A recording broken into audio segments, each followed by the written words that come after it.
नमस्कार, आप देख रहे हैं विशेष और मैं हूं दीपक शर्मा।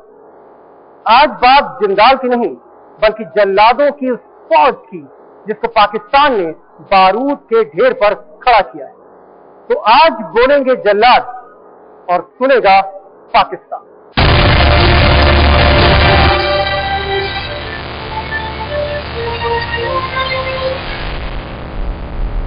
मुंबई हमलों के बाद उन जल्लादों की दुनिया भर में तलाश थी, लेकिन आईएसआई के इन मोहरों की हिमाकत देखिए कि वो दिल्ली की छाती पर बैठकर साजिश रचते रहे और कराची लौटकर उसे अंजाम देते।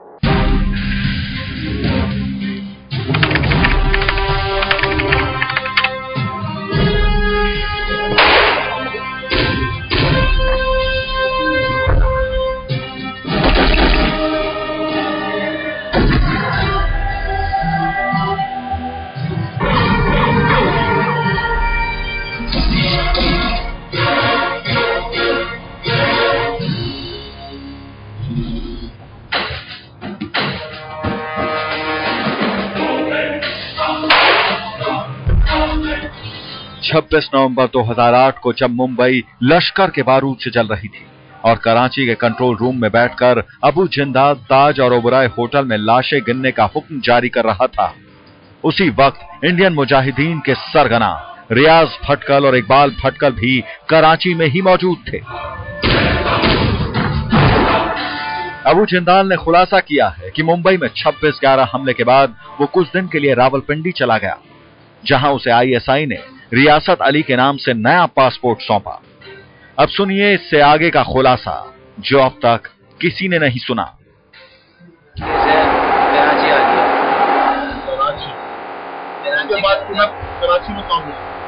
कराची के फ्रेंड होटल में मेरी मुलाकात रियाज और इकबाल भटकल से हुई। रियाज और इकबाल भटकल, लेकिन एक आदमी और था, कौन था वो? क्या नाम है? आदिल से हमारी मुलाकात फ्रेंड होटल नस्बगीर इलाका है, आदिल वहीं का रहने वाला है। हमारी मुलाकात आदिल से होटल में हुई। लेकिन जब मुंबई धमाके हुए उसके बाद तुमने क्या प्लानिंग की? तुम कहाँ थे? क्या कर रहे थे? क्या किया? मुंबई धमाकों के बाद मुंबई का मामला भी ठंडा नहीं हुआ था, तो हम लोग फिर से हिंदुस्तान के अंदर धमाके करने की तैयारी में लग गए। कौन है ये आदिल? कराची के क्वेटा होटल में जिंदाल से क्यों मिला आदिल? आदिल ने हिंदुस्तान में किस साजिश को दिया अंजाम? अबू जिंदाल की पूछताछ में यह बात भी सामने आई कि आदिल पाकिस्तान का वही आतंकवादी है जिसने दिल्ली के जामा मस्जिद के बाहर ताबड़तोड़ फायरिंग की थी। यही शख्स है आदिल जो कराची के एफबी एरिया के plot number A9 Yusuf plaza Dastagir इलाके का रहने वाला है। वो पहले मुहाजिर कौमी मूवमेंट से जुड़ा था, लेकिन विरोधी गुट के जानलेवा हमले के बाद अंडरग्राउंड हो गया। बाद में आदिल की मुलाकात 2005 में जैश-ए मोहम्मद के कराची कमांडर नईम से हुई। मार्च 2010 में रियाज इकबाल भटकल के साथ हमारे साथी सऊदी अरब से कराची के क्वेटा होटल में पहुंचे। आदिल को कहाँ मिला? क्वेटा होटल में मिला। कराची में क्वेटा होटल में हमारी मुलाकात। उसके बाद क्या हुआ? फिर क्या हुआ? उसके बाद क्या हुआ? उसके बाद हमने आदिल को धोखा दिया।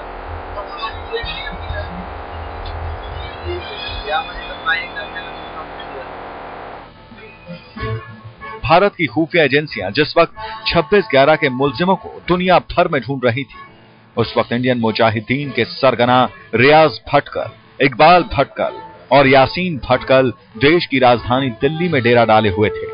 जी हां, आप चौंक उठेंगे कि दिल्ली के जिस पाटला हाउस में इंडियन मुजाहिदीन के आतंकवादी मारे गए थे, उसी इलाके में भटकल ब्रदर्स ने अपना ट्रांसिट कैंप खोल रखा था।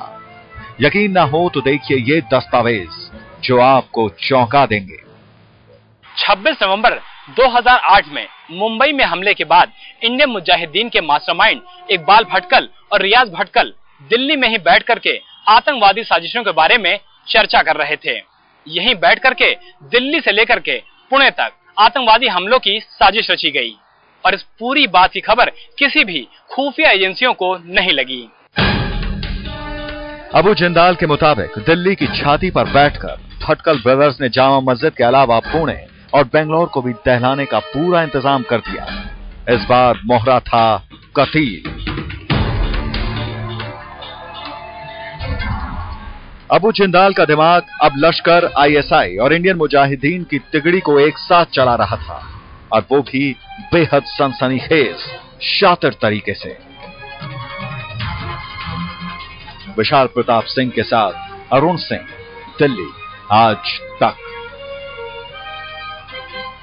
जामा मस्जिद फायरिंग कांड में जहां सिर्फ $300 खर्चे, वहीं चिन्ना स्वामी स्टेडियम, जी हां, बंगलौर के चिन्ना स्वामी स्टेडियम की कीमत बम धमाकों की थी सिर्फ 25,000।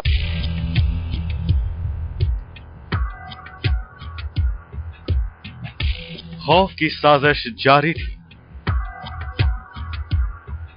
और इस साजिश की तह में चल रहे थे 3 लोगों के दिमाग।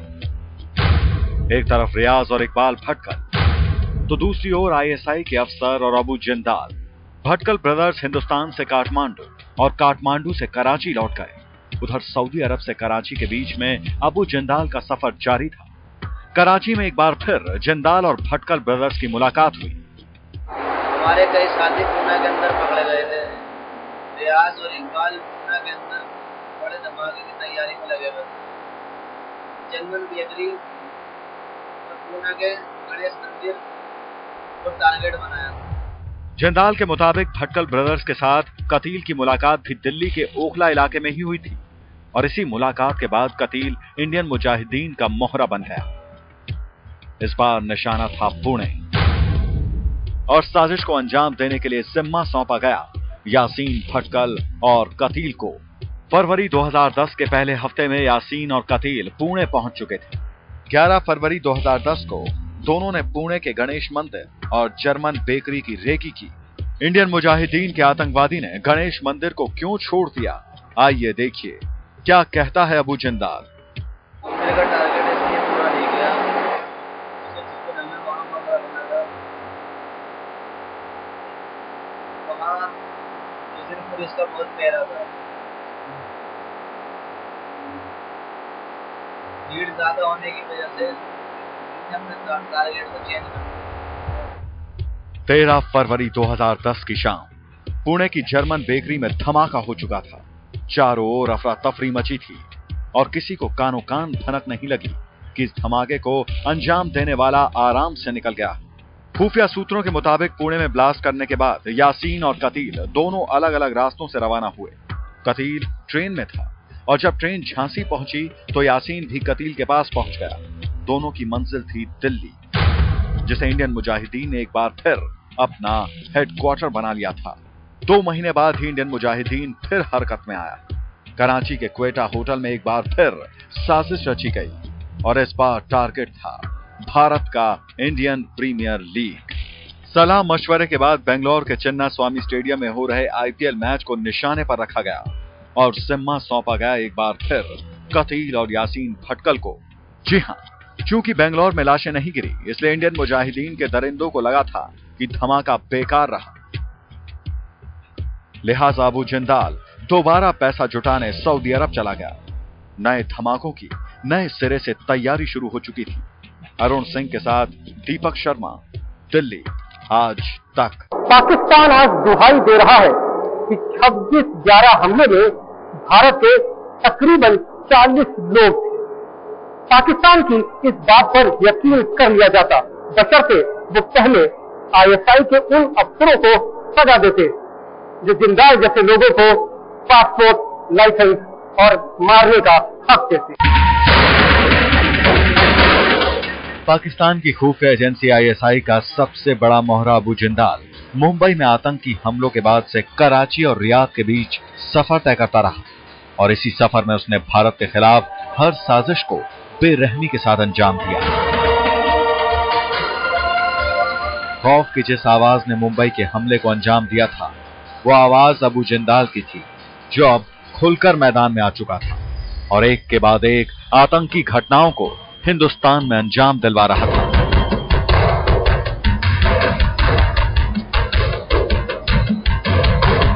सच तो यह है कि तकरीबन 20 साल पहले आईएसआई ने जिस तरह हिंदुस्तान के most wanted don Dawood Ibrahim को गोद लेकर भारत में धमाके करवाए, अब उसी आईएसआई की गोद में दाऊद की जगह अबू जिंदाल बैठा था। दिलचस्प बात यह है कि अबू जिंदाल ने अभी तक कराची में दाऊद से मिलने की बात नहीं कबूली है, लेकिन इतना खुलासा जरूर किया है कि रियाज भटकल ने उसे बताया था कि डी कंपनी के साथ दाऊद कराची में ही रहता है। मुझे भी ये मालूम हुआ कि दाऊद इब्राहिम कराची के अंदर है। तुमने बात सुनी? मुझे ये बात आईएसआई के एक मेजर ने बताई। आपने बताई कि छोटा शकील भी कराची में रह रहा है।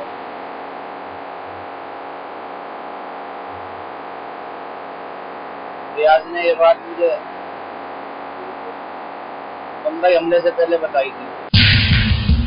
बेशक दाऊद इब्राहिम से मुलाकात के बारे में जिंदाल इनकार कर रहा हो, लेकिन लश्कर ए तैयबा के सरगना हाफिज सईद के बारे में जिंदाल ने काफी अहम जानकारियां दी हैं। जिंदाल का कहना है कि सन 2007 में सबसे पहले उसकी मुलाकात लश्कर के चीफ कमांडर ज़कीउर रहमान लखवी से हुई।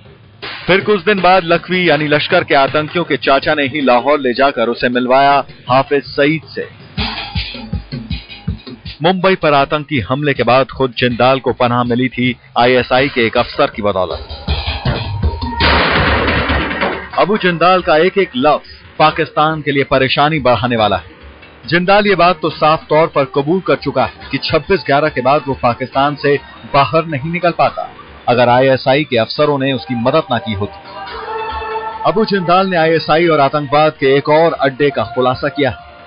ये वो अड्डा है जिसे आईएसआई ने अंडरवर्ल्ड डॉन दाऊद इब्राहिम की मदद से तैयार किया था, और अब इसे इंडियन मुजाहिदीन और लश्कर ए तैयबा के ट्रेनिंग और ट्रांजिट कैंप के तौर पर इस्तेमाल किया जा रहा है। अरुण सिंह के साथ दीपक शर्मा, दिल्ली, आज तक। पाकिस्तान में पाले पोसे जा रहे आतंकवादियों को कराची के क्वेटा होटल से हुक्म मिलता है और फिर एयर टिकट मिलता है कराची से काठमांडू का, जहां लश्कर का चौधरी ट्रांजिट और टेरर कैंप खोले बैठा है। ज़बीउद्दीन अंसारी अगर हत्थे ना चढ़ता तो शायद जांच एजेंसियों को कभी ये राज नहीं मालूम होता कि आखिर लश्कर के कंट्रोल रूम में बैठा अबू जिंदाल असल में है कौन। अबू जिंदाल की जुबान खुलने से पहले हिंदुस्तान से पाकिस्तान तक फैले आतंकवाद के जिस रूट पर सबसे ज्यादा नजर जाती थी वो था बांग्लादेश की राजधानी ढाका से पाकिस्तान का रास्ता। अबू जिंदाल की शिनाख्त जब ज़बीउद्दीन अंसारी के रूप में हुई तब भी सबको यही मालूम था कि वो 2006 में पुलिस से बचने के लिए बांग्लादेश भागा। बांग्लादेश में उसे आईएसआई ने पाकिस्तानी पासपोर्ट मुहैया कराया और फिर वो पाकिस्तानी नागरिक बनकर कराची पहुंच गया। लेकिन आतंक के नेटवर्क का सबसे अहम पड़ाव सबकी नजरों से छिपा रहा। उस ठिकाने के बारे में खुफिया एजेंसियों के दिमाग में घंटी बजी इन नंबरों के जरिए। 977 9818 627578, 977 9813 285573, 977 985059 22211। गौर से देखिए इन नंबरों को। ये तीनों फोन नंबर नेपाल के हैं जिनका कनेक्शन सीधे जुड़ा है इंडियन मुजाहिदीन, लश्कर ए तैयबा और आईएसआई के साथ। ये वो नंबर हैं जिनके जरिए आईएसआई और इंडियन मुजाहिदीन के सरगना नेपाल में आतंक का ट्रेनिंग और ट्रांजिट कैंप चलाते रहे हैं। अबू जिंदाल भी नेपाल में चल रहे आतंक के ऐसे ही कैंप की पैदाइश है।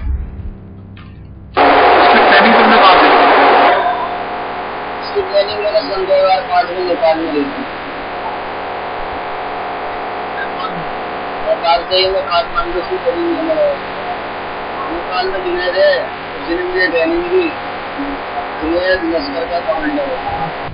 खुफिया एजेंसियों के मुताबिक मुंबई पर आतंकी हमले से पहले या उसके बाद कराची में क्वेटा होटल में बैठे भटकल ब्रदर्स ने हर बार भारत को दहलाने के लिए नेपाल में अपने नेटवर्क का इस्तेमाल किया। नेपाल में इंडियन मुजाहिदीन का सबसे बड़ा मोहरा है ताहिर उर्फ चौधरी। ताहिर उर्फ चौधरी के जरिए ही कराची का आदिल भारत में दाखिल हुआ। आदिल ने जामा मस्जिद गोली कांड को अंजाम दिया। ताहिर उर्फ चौधरी नेपाल में तैयार करवाता है पाकिस्तानी पासपोर्ट। ताहिर ने नेपाल में कतील का भी पाकिस्तानी पासपोर्ट बनवाया था। ताहिर आतंकवादियों को हथियार और नकली नोट भी मुहैया कराता है। अबू जिंदाल और इंडियन मुजाहिदीन के मोहरों के जरिए खुफिया एजेंसियों को आतंक के नेपाल कनेक्शन के सुराग तो मिल गए, लेकिन अभी पक्के तौर पर यह बात किसी को नहीं पता कि ताहिर उर्फ चौधरी है कौन। सुप्रतिम बनर्जी के साथ अरुण सिंह, दिल्ली आज तक। अभी तो अबू जिंदाल बोल रहा है और पाकिस्तान के होश फाकता है। क्या होगा जब इंडियन मुजाहिदीन का एक और मास्टरमाइंड मोहम्मद फसी सऊदी अरब से हिंदुस्तान आए? फसी महमूद के बारे में सनसनीखेज खुलासा। इंडियन मुजाहिदीन के संस्थापकों में से एक है फसी। आतंक के लिए फंड मैनेज करने का इल्जाम। जिस फसी महमूद के सऊदी अरब में रहस्यमय तरीके से अगवा कर लिए जाने की खबर फिजा में तैर रही थी, वो फसी महमूद कोई मामूली शख्स नहीं बल्कि इंडियन मुजाहिदीन का फाउंडर मेंबर यानी संस्थापक निकला। ऐसा हम नहीं कह रहे, बल्कि फसी के ही एक पुराने साथी तारिक अंजुम हसन के हवाले से वो सुरक्षा एजेंसियां कह रही हैं जिन्हें इन दिनों फसी महमूद का सबसे ज्यादा इंतजार है। पुलिस और खुफिया एजेंसियों की गिरफ्त में पहले से ही मौजूद 34 साल के तारिक हसन ने पूछताछ में जिन बातों का खुलासा किया है वो बेहद चौंकाने वाली है। तारिक की माने तो फसी ने ही रियाज और इकबाल भटकर, आमिर रजा खान, तलहा अब्दाली और खुद उसके साथ मिलकर 2003 में इंडियन मुजाहिदीन की बुनियाद रखी थी। इंडियन मुजाहिदीन के कोर मेंबर्स में से एक फसी इन दिनों सऊदी अरब में रहकर संगठन के लिए पैसों का इंतजाम करने में जुटा था। सऊदी अरब में इंडियन मुजाहिदीन के फंड जुटाने और मोहरों की भर्ती का ही काम अबू जिंदाल उर्फ जबीउद्दीन अंसारी भी कर रहा था। लिहाजा खुफिया एजेंसियां बेसब्री से फसी का इंतजार कर रही हैं ताकि अबू जिंदाल और फसी से पूछताछ करके सरहद पार से रची जा रही साजिशों का जाल तार तार कर सकें। सऊदी अरब में पकड़े गए फसी महमूद को हिंदुस्तान लाए जाने में बेशक अभी वक्त बाकी हो, लेकिन उसे लेकर सामने आ रही खबरों ने ये साफ कर दिया है कि उसकी गिरफ्तारी एक बड़ी कामयाबी है। सूत्रों की माने तो ये फसी महमूद ही है जिसने कुछ और साथियों के साथ मिलकर इंडियन मुजाहिदीन की स्थापना की थी और इन दिनों वो सऊदी अरब में इंडियन मुजाहिदीन के लिए ही पैसे इकट्ठा करने में लगा हुआ था। राम किंकर और विशाल प्रताप सिंह के साथ सुप्रतिम बनर्जी, दिल्ली आज तक। विशेष में बस इतना ही।